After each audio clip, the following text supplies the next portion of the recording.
हमारे जितने भी एमडी साहब हैं वो तो सब जानते ही हैं। पांडे सर को कुछ कहना चाहता हूं सर सबकी तरफ से, क्योंकि मैं भी इसी बिरादरी का हूं,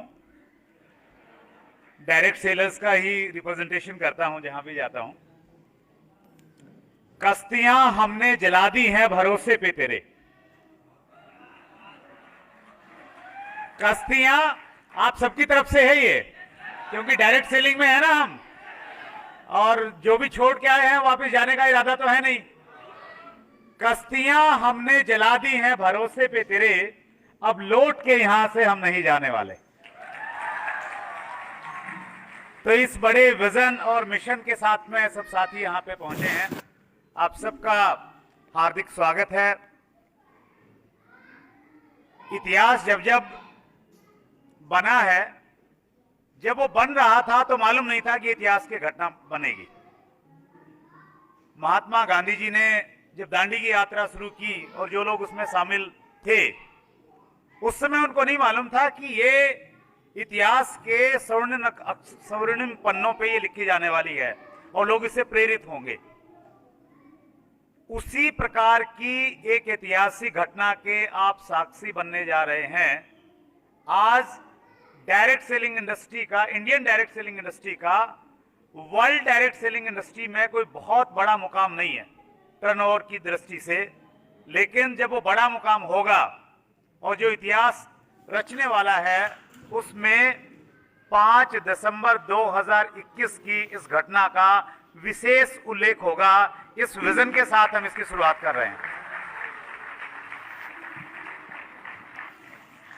और चंद लोग हैं हम लोग, बहुत ज्यादा लोग नहीं हैं, क्योंकि डायरेक्ट सेलिंग लोगों के लिए जानी जाती है।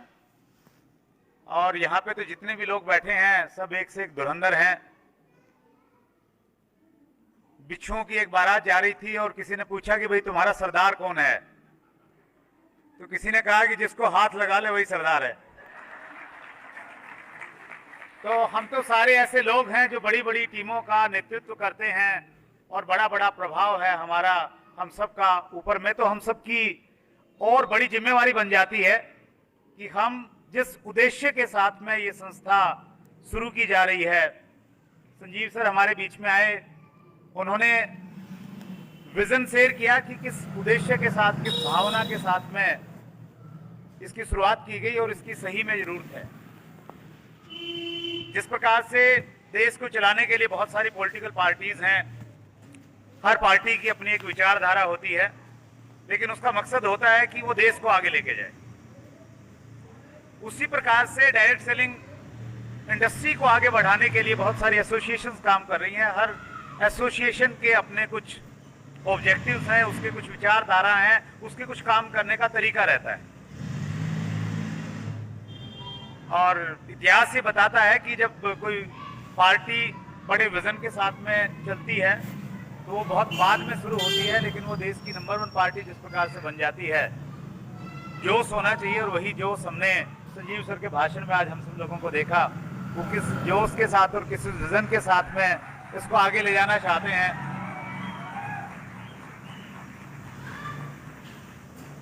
संजीव सर को मैं क्रांतिकारी लीडर मानता हूं और उनकी जो फौज की बैकग्राउंड है वो उनके साथ में हमेशा रहती है। तो वही जोश रहता है, गलत बर्दाश्त नहीं होता है, गलत करना भी गवारा नहीं होता है। तो उस प्रकार की लीडरशिप इस एसोसिएशन के साथ है, तो हम लोग बहुत बड़ा करेंगे। थोड़ी सी मैं आपके साथ में थोड़ा सा हिस्ट्री शेयर करना चाहता हूँ डायरेक्ट सेलिंग से, चूंकि पता नहीं किसने ये भीष्म पितामह का नामांकन आज कर दिया है। देखिए, हम सबका अपना अनुभव है और जैसे मैंने बताया कि हम सब लोग सरदार हैं अब अपनी कंपनी में और अपने लीडरशिप में हम लोग काम करते हैं। मैं 2001 में डायरेक्ट सेलिंग बिजनेस से जुड़ा और तब से लगातार, पहले मेरे ख्याल से 6 महीने ऐसे रहे होंगे जब मैं बहुत ज़्यादा सीरियस नहीं था, लेकिन जब मैंने इस इंडस्ट्री के बारे में जाना उसके बाद में मैंने हमेशा से डायरेक्ट सेलिंग को अपनी टॉप प्रायोरिटी बना के रखा है। और एक ही तमन्ना है कि जाते जाते जितना भी इस इंडस्ट्री ने मुझे दिया है उसके बदले मैं जितना दे पाऊं वो जिंदगी भर देता रहूंगा। 2010-11 तक बहुत अच्छा सब लोग काम करते हैं। जैसे हम लोग कहते हैं ना कि अगर आप टिक के किसी भी कंपनी में 5 साल तक काम कर लोगे तो फिर आपको और ज़्यादा कुछ करने की ज़रूरत नहीं रहेगी। और मेरी एक ऑडियो टेप थी 45 साल या 5 साल, वो बहुत प्रसिद्ध हुई। तो उसमें भी यही विज़न था कि आप कोई भी काम कीजिए, ट्रेडिशनल बिजनेस कीजिए, आप जॉब कीजिए। जनरली आदमी 20 साल की उम्र में अगर उसको शुरू करता है तो 45 साल तक वो करता रहता है, 60-65 साल की उम्र तक करता रहता है और उसके बाद रिटायर हो जाता है। लेकिन डायरेक्ट सेलिंग एक ऐसा अवसर है हम सब लोगों की ज़िंदगी में कि यहाँ पे अगर हम लोग 5 साल टिक के मेहनत कर लेंगे सही कंपनी के साथ में, तो फिर पूरी ज़िंदगी हम लोग फ्री रह सकते हैं, एंजॉय कर सकते हैं। तो उसी विजन के साथ हम लोगों ने किया था। 2010-11 में सारी चीज़ें ठीक ठाक चल रही थी। जब हम लोग अपनी कंपनी में काम करते हैं डायरेक्ट सेलिंग में, तो हमें ये लगता है कि हमारी कंपनी से बढ़िया कोई कंपनी नहीं, और लगना भी चाहिए, यस और नो। और हम लोग बहुत इमोशनल होते हैं अपनी कंपनी को लेके। सब कुछ ठीक चल रहा था। 2010-11 का एक ऐसा दौर था जो डायरेक्ट सेलिंग इंडस्ट्री के लिए उस समय तो लगा ये बहुत बुरा दौर है, लेकिन अच्छी चीजें हमेशा बुरे दौर से निकलने के बाद ही बनती हैं। सोना कुंदन तभी बनता है जब उसको अग्नि से गुजारा जाता है। और डायरेक्ट सेलिंग इंडस्ट्री के लिए 2010-11 का जो दौर था वो कुंदन बनने का दौर था। अग्नि परीक्षाएं थी, बहुत सारी कंपनियों के ऊपर में कार्रवाई हुई। हम सब लोग जानते हैं एमवे के बारे में, दुनिया की सबसे पुरानी कंपनी मानी जाती है, लेकिन उसके सीईओ को भी जो इतना बड़ा प्रभाव रखते हैं, गवर्नमेंट तक जिनका इन्फ्लुएंस रहता है। इंडिया गवर्नमेंट की परमिशन से वो कंपनी स्टार्ट हुई थी 1998 में।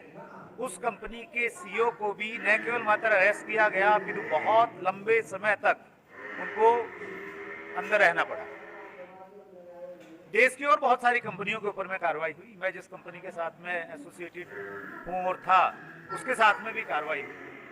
और उस समय ऐसा लगा, जैसे संजीव सर ने अभी बोला और दूसरे वक्ताओं ने भी बोला, कि अगर इंडस्ट्री जिंदा रहेगी तो कंपनी जिंदा रहेगी।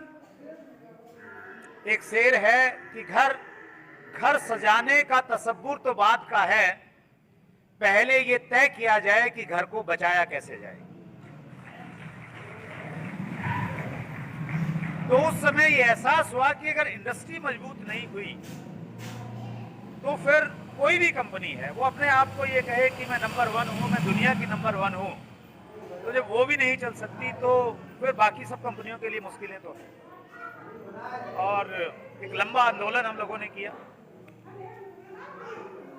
डायरेक्ट सेलर्स में ये ताकत है कि वो जब किसी के पीछे लग जाएं, आदमी 100 बार मना करे तो भी उसको हम ज्वाइन करवा के छोड़ते हैं।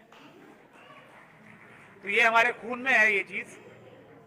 और ऐसे समय में हमने उस आंदोलन को शुरू किया जब सारे के सारे न्यूज़पेपर, चाहे वो लोकल थे या वो राष्ट्रीय स्तर के न्यूज़पेपर थे, सब में डायरेक्ट सेलिंग को लेकर गालियां निकाली जा रही थी। ये कहा जा रहा था कि जो डायरेक्ट सेलिंग का मॉडल है, ये मॉडल ही खराब है, ये होना ही नहीं चाहिए ऐसा।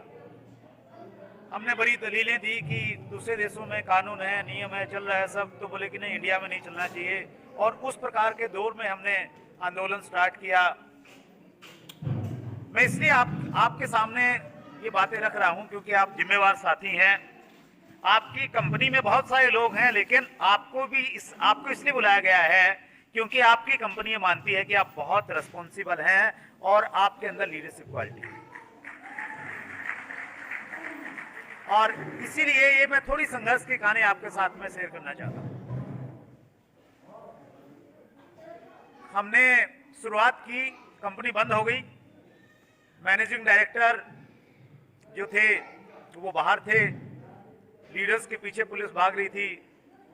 और वो ऐसा दौर था मेरी जिंदगी में, बहुत बुरा दौर था।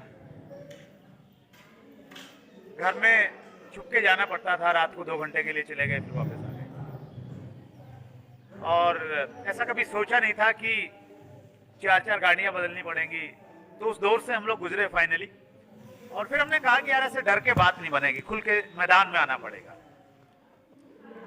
क्योंकि डर के आगे जीत है, ये हमने सुना है। और इसको प्रैक्टिकली हमने किया। हमने जंतर मंतर पे एक 3 दिन का प्रोग्राम रखा, और 3 दिन तक हम लोग जंतर मंतर पे रहे। हमने उस समय जितनी भी हमें नॉलेज थी, हम सरकार के पास में गए और कहा कि हमारी कंपनी बंद हो गई और बहुत सारे लोग बेरोजगार हो गए हैं। और उसके बाद फिर हमने रामलीला मैदान को हमने बुक किया। डायरेक्ट सेलिंग में पावर तो होती है हम लोगों में, लोगों की संख्या होती है, तो हमने रामलीला मैदान बुक किया 3 दिन के लिए कि एक बड़ा आंदोलन हम लोग वहां पे करेंगे। रामलीला मैदान बुक हो गया, परमिशन मिल गई, सब कुछ हो गया, पूरे देश में संदेश चला गया। और न केवल मात्र उस समय आरसीएम के ऊपर में इशू था, अपितु और भी अच्छे लोगों ने, सबने ये चाहा कि हम लोग स्पोर्ट में खड़े हों। एक दिन पहले हमारी परमिशन को रद्द कर दिया गया कि आपको परमिशन नहीं है, प्रशासन ने रद्द कर दिया। प्रशासन के पास में अधिकार होता है। पूरे हिंदुस्तान से लोगों के पास में सूचनाएं थी, बिहार से लोग ट्रेन में थे, बंगाल से लोग आ चुके थे, और हम लोगों ने कोई अनुभव नहीं है कि इस प्रकार की चीज। हमारा तो अनुभव क्या है, भाषणबाजी देने का है, प्लान कैसे दिखाना है, फॉलोअप कैसे करना है, स्टार्टअप कैसे करना है, वो अनुभव था। तो ये कोई अनुभव नहीं था। उस दौरान जब ये मालूम चला कि प्रशासन ने परमिशन दे दी है, लोग हैं, कहाँ लोगों को लेके जाया जाए, और लोग भी गुस्से में हैं। अगर आपने किसी ने रामलीला मैदान देखा हो तो रामलीला के मैदान के चारों तरफ में फुटपाथ बना हुआ है। उस फुटपाथ पे हम लोग 3 दिन तक वहीं पे रहे और रात को वहीं पे सोए। और वहां पे उसके साथ में सीवर की लाइन गई हुई है, सीवर के ढक्कन खुले हुए थे वहां पे, भयंकर बदबू थी, गंदगी थी। वहीं पे हम लोग रहे, वहीं पे हम लोगों ने खाना बनाया, वहीं पे हम लोगों ने खाना खाया। और जंतर मंतर में परमिशन ली हमने, 3 दिन बाद की परमिशन मिली, इसलिए 3 दिन हम लोग वहां पे रहे। और उसके बाद में कुछ हमने, और मैं जब ये बात कर रहा हूं तो मैं पूरे डायरेक्ट सेलिंग इंडस्ट्री की बात कर रहा हूं, उसका रिप्रेजेंटेटिव होके, और एक डायरेक्ट सेलर में कितनी ताकत है उसकी बात मैं आपके सामने रख रहा हूं। वहां से हम लोग जंतर मंतर गए, रामलीला मैदान से पैदल लगभग 4-5 किलोमीटर का रास्ता है। हाथ में तिरंगा झंडा लिया हुआ था सभी ने, और तख्तियां लिखी हुई थी उस समय की, बहुत सारे फोटोग्राफ्स सोशल मीडिया पे मिल जाएंगे। मुझे मौका मिला संजीव सर के साथ में एक दिन वो सारी की सारी चीजें शेयर करने की। तो उस समय पांडे सर, हमने तख्तियों पे लिखा हुआ था कि हमें डायरेक्ट सेलिंग के ऊपर में कानून चाहिए, हमें डायरेक्ट सेलिंग के ऊपर में गाइडलाइन चाहिए। 2011 की बात है। हमने ये लिखा हुआ था कि हम चिट फंड नहीं है, हमें कहा था कि हम लोगों को चीट नहीं करते हैं, हम लोगों को रोजगार देते हैं। उन बैनर्स के साथ हम लोग जंतर मंतर पे आए, और अब तक के इतिहास में पहली बार ऐसा हुआ। जो लोग जानते हैं उनको ये मालूम होगा कि जंतर मंतर पे जो परमिशन मिलती है वो सुबह 10 बजे से लेकर और शाम 4 और मैक्सिमम 5 बजे तक मिलती है। तो कायदे से हमें भी इतनी परमिशन मिली थी, लेकिन शाम के 5 बज गए। हमें डर ये था, बीइंग ए लीडर, मैं उसको लीड कर रहा था पूरे एजुटेशन को, तो डर ये था कि 5 बजे तक प्रशासन तो यहाँ बैठे नहीं देगा। अब ये जो हजारों लोग आए हुए हैं, किसी का घर नहीं है, किसी की जेब में कोई पैसे नहीं कि सब लोग होटल में जाके रुक जाएंगे, अब ये लोग कहाँ पे जाएंगे यहाँ से। और जैसे ही 4 बजे तो लगा उनको कि कोई जा नहीं रहा, इधर सब जमे हुए हैं, तो उन्होंने बुलाया कि भाई तुम्हारा नेता कौन है।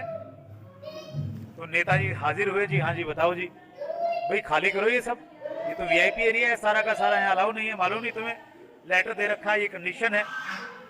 तो उनसे रिक्वेस्ट किया, सर हम कहाँ जाएं, हमारा तो कंपनी बंद हो गई है सर, ये हो गया वो हो गया। बोले नहीं नहीं, ये सब यहाँ नहीं चलता, 4 बजे की परमिशन है, ज़्यादा से ज़्यादा 5 बजे, उससे ज़्यादा टाइम नहीं मिलेगा।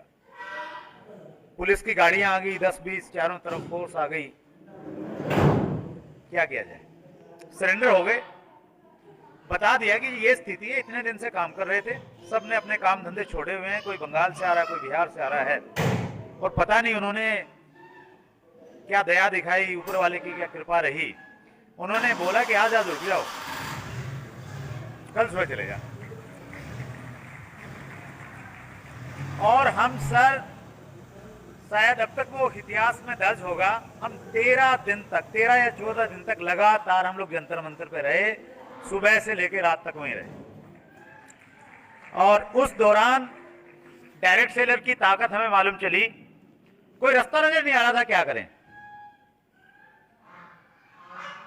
बिहार का कोई एक डिस्ट्रीब्यूटर था, वो बोला जी मैं अपने सांसद को बुला लाऊं। मैंने कहा इससे बढ़िया क्या हो सकता है। और एक डायरेक्ट सेलर की ताकत मैंने महसूस हुई और लोकतंत्र की ताकत मैंने महसूस हुई। बिहार का एक डायरेक्ट सेलर अपने सांसद की उंगली पकड़ के उसको मंच पे लेके आया और हमारे मंच पे लगभग 20 से 25 सांसद आए उस समय। मैं अगर कुछ नाम लूं, उस समय अच्छी बात क्या थी कि बीजेपी विपक्ष में थी, ज्यादा काम वाम कुछ था नहीं, सारे बीजेपी के ही आए और सबको हमने, मतलब हम सुषमा स्वराज जी से मिले, उस समय नेता विपक्ष थी, तो हमने एक वो बना रखा था पंपलेट, वो अपना ज्ञापन बना रखे थे हमने 4-5 पेज के। तो जितने भी हमारे डायरेक्ट सेलर थे सबको सुबह फाइल दे देते थे ज्ञापन लेके और वो सारे के सारे लिए घूमते थे। तो सुषमा स्वराज बोली क्या है, हर सांसद के हाथ में एक ज्ञापन है। तो उनसे भी हमारी बातचीत हुई। फाइनली हम लोग, बहुत संक्षेप में अगर मैं बताऊं तो राजनाथ सिंह जी से हम लोग मिले।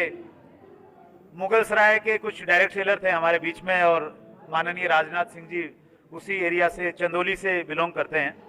तो उनके माध्यम से एक दिन हमें सूचना मिली कि राजनाथ सिंह जी की कोठी पे जाना है। तो पास में बगल में ही उनका रेजिडेंस था, तो वहाँ पे हम लोग गए।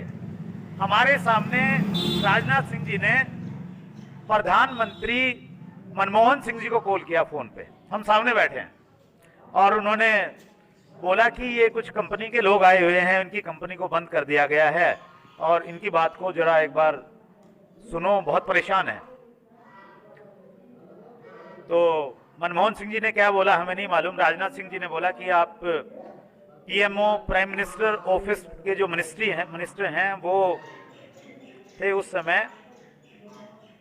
बाद में वो पांडिचेरी के सीएम बने कांग्रेस से, नारायण स्वामी जी उस समय मिनिस्टर थे जो पीएमओ का सारा काम देखते थे। तो हम नारायण स्वामी जी से मिले, उसी दौरान 2-3 बार नारायण स्वामी जी से मिले और फाइनली नारायण स्वामी जी ने हमारे सामने, उन्होंने 1-2 बार बोला, बात नहीं बनी, और जब वो भी परेशान हो गए तो हमारे सामने चीफ मिनिस्टर राजस्थान को कॉल किया, सीएम गहलोत जी को। और पहली बार मैंने देखा कि एक सेंटर का मिनिस्टर कैसे सीएम से बात करता है। तो जैसे अपने जूनियर से बात करते हैं उस लहजे में उन्होंने बातचीत की। उन्होंने कहा कि आपकी जो पुलिस है वो क्यों बिजनेस करने वाले लोगों के पीछे पड़ी हुई है। पुलिस का काम ये थोड़ा ना है कि बिजनेस करने वालों को डिस्टर्ब करे, उसको अपना काम करने दो। जब एक कंपनी चल रही है उसके लोग उससे परेशान नहीं है, क्योंकि हमारी जब कंपनी पे एक्शन हुआ तो किसी डायरेक्ट सेलर ने कंप्लेंट नहीं किया था। पुलिस ने सो मोटो एफआईआर लॉन्च की थी, कोई शिकायत नहीं थी किसी की। और फाइनली उन्होंने कहा कि जी आपका काम यहाँ से नहीं बनेगा, हम आपके साथ में हैं, दोबारा आ जाना, मैं आपके साथ में रहूंगा। नारायण स्वामी जी ने बहुत हेल्प किया उस समय। और वहां से हमने बोले जी ऐसे नहीं जाएंगे हम, पहले एक बार आप हमें टाइम दिला दो अशोक गहलोत जी का। तो उन्होंने टाइम दिलाया और हमारा 4-5 लोगों का प्रतिनिधित्व मंडल, जैसे भी किसानों की वार्ता चल रही ना, तो वैसे दौर में थे हम लोग भी उस समय, बैठे हुए थे वहां पे। तो 4-5 लोग मिलके वहां पे गए जाके, और उस समय जो पुलिस कमिश्नर थे उनसे पहले हमारी मुलाकात हुई। तो बोले पहले इनसे मिलो।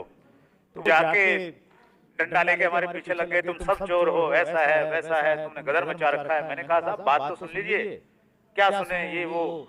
तो फिर हमारे में से मिस्टर विनोद मंडोत्रा थे उस समय, तो उन्होंने बड़े, एक साथी थे, उन्होंने बहुत जोरदार तरीके से अपनी बातचीत रखी। उन्होंने बोला सर आप सुनेंगे नहीं तो फिर तो जो आपके मन में है वो आप सुनेंगे तो हम बातचीत करेंगे। तो फिर हमने उनको एग्जांपल दिया कि ये पेन है, ये बाजार से अगर मैं लेता हूँ तो ये मुझे 10 रुपए का मिलता है, लेकिन हम डायरेक्ट सेलिंग से मिलते हैं यही पेन और इससे भी बेटर क्वालिटी का जो मुझे 9 रुपए से मिलता है, तो क्यों मैं डायरेक्ट सेलिंग से नहीं लूं, और इसमें चिटफंड कहां पे हो गया।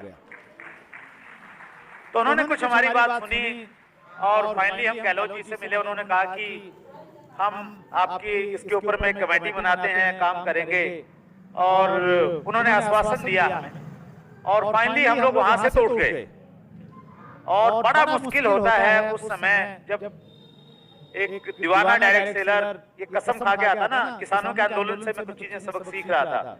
जब आप लंबे समय तक किसी जगह बैठ जाते हो और फिर घर जाना मुश्किल हो जाता है, तो जो डायरेक्ट सेलर थे ना वो आत्मदाह करने के लिए तैयार थे कि सर यहाँ जंतर मंतर से तब उठेंगे जब कंपनी खुलवा देंगे। उनको बड़ी मुश्किल से समझाया, बड़े प्यार से समझाया कि कंपनी खुलेगी, हम सब साथ में हैं, और 5-7 दिन का टाइम दो सिर्फ। तो 5-7 दिन में कुछ हुआ नहीं। फिर फाइनली हम लोग, संजीव जी तो जानते हैं, राजस्थान में सचिवालय के पास में एक मैदान है, उद्योग मैदान, जहाँ सारी परेशान आत्माएं वहीं पे आके बैठती हैं, धरने देती हैं। तो वो हमें बताया गया कि भाई जो जयपुर का जंतर मंतर है ना, उद्योग मैदान है। तो हम लोग वहां पे गए और वहां पे भी वही ड्रामा शुरू हुआ कि जी परमिशन सिर्फ 10 बजे से लेकर 5 बजे तक है। तो वहां पे हम गए। वहां पे देखिए हमारे डायरेक्ट सेलर में बहुत ताकत है। उसका एक एग्जांपल बताना चाहता हूँ। एक एग्जांपल तो मैंने ये दिया कि जब हमारे सामने कोई रास्ता नहीं था, उस समय एक डायरेक्ट सेलर अपने सांसदों को पकड़ के लाया और लगभग 20-25 सांसद आए। और इतना ही नहीं, लोकसभा में प्रश्न काल में प्रश्न पूछा गया, वो यूट्यूब पे आपको मिल जाएगा। तूफानी सरोज सांसद थे उत्तर प्रदेश से, समाजवादी पार्टी के सांसद थे शायद। उन्होंने लोकसभा में प्रश्न पूछा कि एक कंपनी है आरसीएम, उसको सरकार ने क्यों बंद कर दिया, इतने सारे लोग बेरोजगार क्यों कर दिए। वो प्रश्न उन्होंने पूछा, वहां तक हमारी आवाज गई। यानी जब हम लोग इकट्ठे अगर और हो जाएं, अभी पवन जी बहुत अच्छी बात कह रहे थे कि अगर उस समय सारी की सारी एसोसिएशन जैसा कोई मॉडल होता ना, तो 1 महीना भी काफी था, दोबारा से कंपनी शुरू हो जाती। 1 साल इसलिए लग गया क्योंकि रास्ते मालूम नहीं थे, यूनिटी नहीं थी कहीं ना कहीं। सो वहां पे हम लोगों ने, वहां भी वही शुरू हुआ। 5 बजे हमें मालूम था कि जंतर मंतर होने वाला है। पुलिस आ गई, जी परमिशन खत्म आपकी, चलो यहाँ से। तो जो एसएचओ थे, और पेपरबाजी उस समय भी चल रही थी, नेगेटिविटी थी पूरी की पूरी। तो उस समय ये सारी की सारी चीजें जब चल रही थी, तो उस समय हमारे एक साथी थे, उनको जोगिंदर नरवाल, करनाल से थे वो, उनके रिश्तेदार थे जो उस समय राजस्थान में जाट सभा के प्रधान थे, राजा राम मील। तो उन्होंने मुझे हमें बहुत सपोर्ट किया। हमने बोला जी हमारे वो पुलिस वाले आ गए, हमारे टेंट पाट रहे हैं। कौन पाट रहा है, मैं करता हूँ बात। कौन है एसएचओ? तो वो बहुत दबंग आदमी है। उनके दामाद वहां के उसके कमिश्नर थे पुलिस के उस समय, और बहुत रेपुटेड, बहुत प्रभावशाली व्यक्ति हैं राजा राम जी मील। तो उन्होंने हमारे सामने एसएचओ को धमका दिया। तो फिर हमें भी लगा कि यार अब हमें कोई डर नहीं है किसी चीज का। तो हम बिल्कुल 56 इंच का सीना तान के वहां पे बैठ गए थे।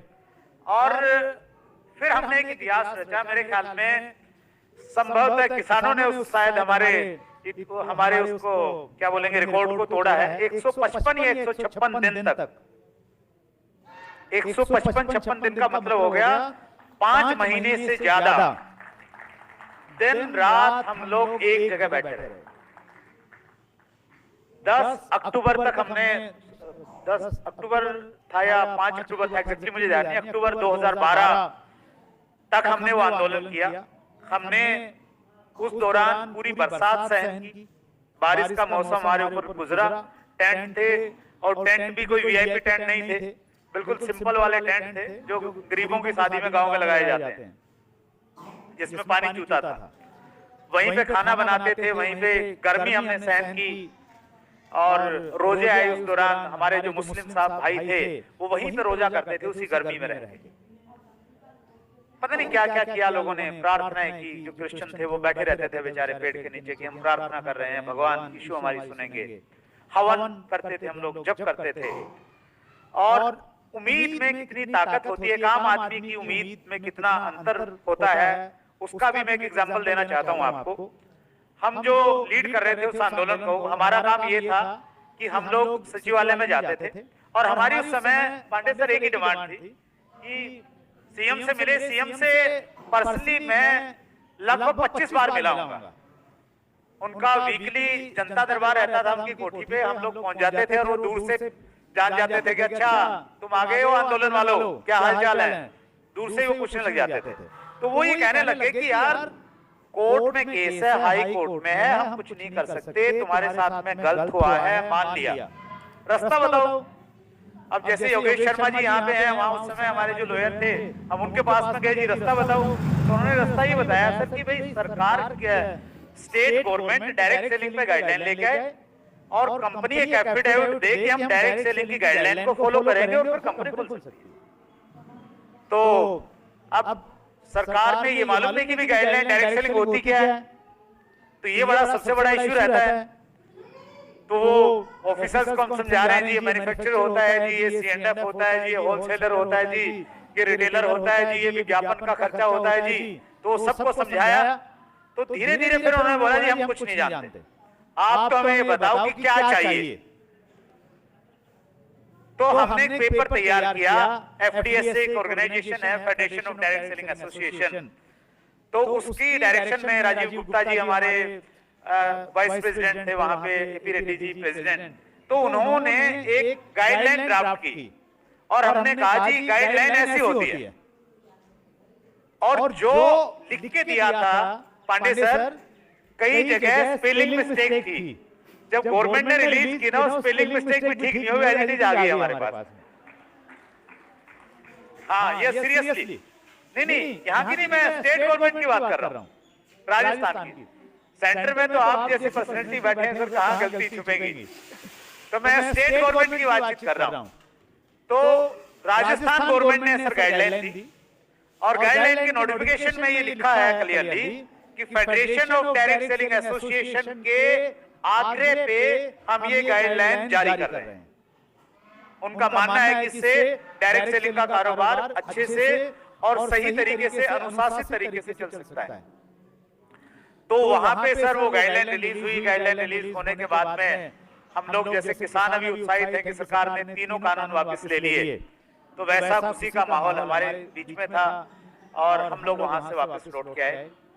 लौट के आने के बाद में एक चीज समझ में आ गई बहुत अच्छे से कि हम कंपनी को कितना भी बड़ा बना लें, लेकिन अगर इंडस्ट्री बड़ी नहीं होगी और इंडस्ट्री मजबूत नहीं होगी तो कभी भी कंपनी को दोबारा कोई भी बंद कर सकता है। हमारे कॉन्स्टिट्यूशन में, हमारा कॉन्स्टिट्यूशन बहुत बढ़िया है, तो उसमें पावर्स दी हुई है। एक SHO को ये पावर है कि वो एक बार तो किसी भी कंपनी को बंद कर सकता है। कंपनी आपकी कितनी पुरानी है, मैं और एक दो चीजें और मैं आपके साथ में शेयर करना चाहता हूं। इसलिए शेयर कर रहा हूं क्योंकि आपने डायरेक्ट सेलिंग को लीड करना है। जब कोर्ट में केस था, पहली हियरिंग हुई, संभवतः 24 दिसंबर की बात है ये। पहली हियरिंग में वकील ने, हमारे वकील ने ये बोला 10 सालों से काम कर रही है, 1 करोड़ से ज्यादा लोग इस कंपनी के साथ में जुड़े हुए हैं, पूरे देश में इस कंपनी के पास में एक भी शिकायत दर्ज नहीं है आज तक की हिस्ट्री में। फिर पुलिस को ऐसा क्या लगा कि उसको लगा कि ये कंपनी सही नहीं है। तो जज साहब ने पूछा कि भाई बताओ, जवाब दो, कोई केस हुआ है, ये हुआ है, तो कोई केस तो तब तक था नहीं। उसके बाद में 15 दिन की जो दूसरी हियरिंग हुई, उसके बाद में प्रशासन इतनी बुरी तरह से पीछे पड़ गया कि कम से ज्यादा तो नहीं, मेरे ख्याल में 40-50 FIR दर्ज हो गए। और बिल्कुल एकदम ऐसी स्थिति हो गई थी उस समय कि यार एक FIR से निपटेंगे तो दूसरी आ जाएगी, दूसरी से निपटेंगे तो तीसरी आ जाएगी। तो उस दौर में कहीं ना कहीं हम थे, तो वो डर था कहीं ना कहीं खुलने के बाद में भी कि यार कोई भी आदमी बंद करवा सकता है। तो उस समय पहली बार डायरेक्ट सेलिंग एसोसिएशन के साथ में हम लोग क्लोजली जुड़े और एक ऑर्गेनाइजेशन बनी उस समय, DSDWA, direct selling distributor welfare association. और एसोसिएशन के लोग मेरे पास में आए जब वो बन रही थी कि भाई आप आओ, आपने आंदोलन को लीड किया है तो डायरेक्ट सेलिंग एसोसिएशन को भी आप लीड करो। तो मैंने कहा कि अभी तो लोग इधर उधर बिखरे पड़े हैं, कोई इस कंपनी में चला गया, कोई उस कंपनी में चला गया है, उनको इकट्ठा करना है, कंपनी चलानी है, तो मैं तो ऐसा नहीं कर सकता। तो उन्होंने बोला कि नहीं आपको ही करना पड़ेगा। तो फाइनली 1 महीने तक वो मेरे पीछे पड़े रहे और फिर फाइनली मुझे सौभाग्य मिला DSDWA का फाउंडर प्रेसिडेंट बनने का। वहां से मैं डायरेक्ट सेलिंग के नजदीक में आया और जब आप किसी चीज के नजदीक में आते हैं ना तो वहां पे आके चैलेंजेस, इश्यूज भी मालूम चलते हैं और रिस्पॉन्सिबिलिटी का भी एहसास कहीं ना कभी आपको होता है। तो वहां पे रिस्पॉन्सिबिलिटी का एहसास हुआ और हमने शुरुआत की आरटीआई लगाने की। मैं पांडे सर ये बात कर रहा हूँ 2012 की। हमने सबसे पहले आरटीआई लगाई, शायद कंज्यूमर अफेयर मिनिस्ट्री में लगाई या कॉमर्स मिनिस्ट्री में लगाई। हमने क्या लगाया उसमें कि हम डायरेक्ट सेलिंग करते हैं, हमारा डायरेक्ट सेलिंग का ये मॉड्यूल है, ऐसे हम लोग पैसा बांटते हैं। ये फिर कुछ क्वेश्चन पूछे उसमें, ये इंडिया में लीगल है या नहीं है, हमारी इसके लिए कौन सी मिनिस्ट्री है। तो ऐसी कुछ हमने वहां पे लगाया और वहां से रिप्लाई आया कि भाई हम आपका जो ये कारोबार है हमारे मंत्रालय के अधीन नहीं आता। फिर हमने दूसरी में लगाई, फिर तीसरी में लगाई कि कोई ना कोई तो माई बाप होगा देश में। सबकी तरफ से लगभग एक जैसा जवाब। और हमारे